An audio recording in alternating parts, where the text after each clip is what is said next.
Then they came to the other side of the sea, to the country of the Gadarenes, and when he had come out of the boat, immediately there met him out of the tombs a man with an unclean spirit, who had his dwelling among the tombs, and no one could bind him, not even with chains, because he had often been bound with shackles and chains, and the chains had been pulled apart by him, and the shackles broken in pieces.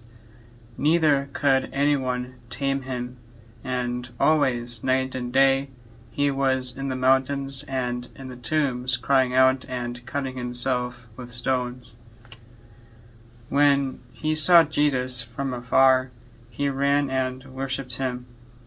And he cried out with a loud voice and said, "What have I to do with you, Jesus, Son of the Most High God? I implore you, by God, that you do not torment me."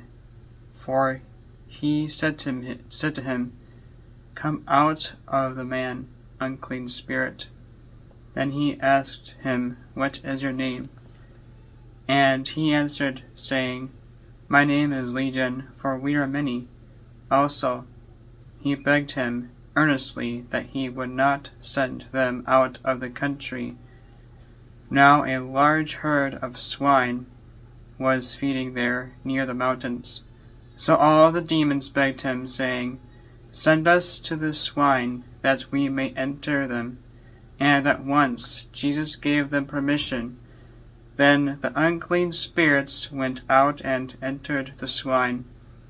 There were about 2,000, and the herd ran violently down the steep place into the sea, and drowned in the sea. So those who fed the swine fled, and they told it in the city and in the country. And they went out to see what it was that had happened. Then they came to Jesus and saw the one who had been demon-possessed and had the legion, sitting and clothed and in his right mind. And they were afraid, and those who saw it told them how it happened to him who had been demon-possessed, and about the swine. Then they began to plead with him to depart from their region. And when he got into the boat, he who had been demon-possessed begged him that he might be with him. However, Jesus did not permit him, but said to him, "Go home to your friends, and tell them what great things the Lord has done for you, and how he has had compassion on you."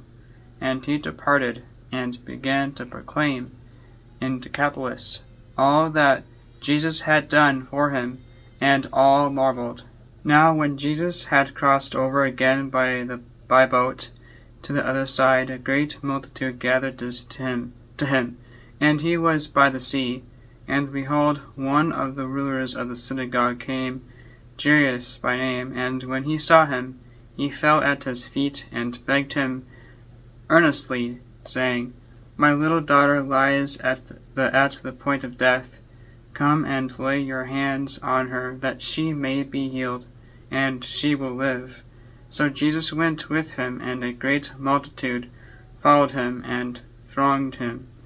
Now a certain woman had a flow of blood for 12 years, and had suffered many things from many physicians.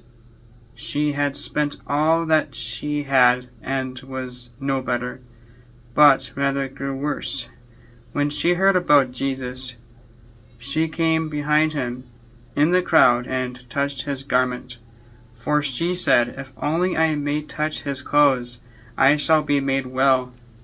Immediately the fountain of her blood was dried up, and she felt in her body that she was healed of the affliction. And Jesus, immediately knowing in himself that power had gone out of him, turned around in the crowd and said, "Who touched my clothes?" But his disciples said to him, You see the multitude thronging you, and you say, 'Who touched me?' And he looked around to see her who had done this thing. But the woman, fearing and trembling, knowing what had happened to her, came and fell down before him and told him the whole truth. And he said to her, 'Daughter, your faith has made you well. Go in peace and be healed of your affliction.'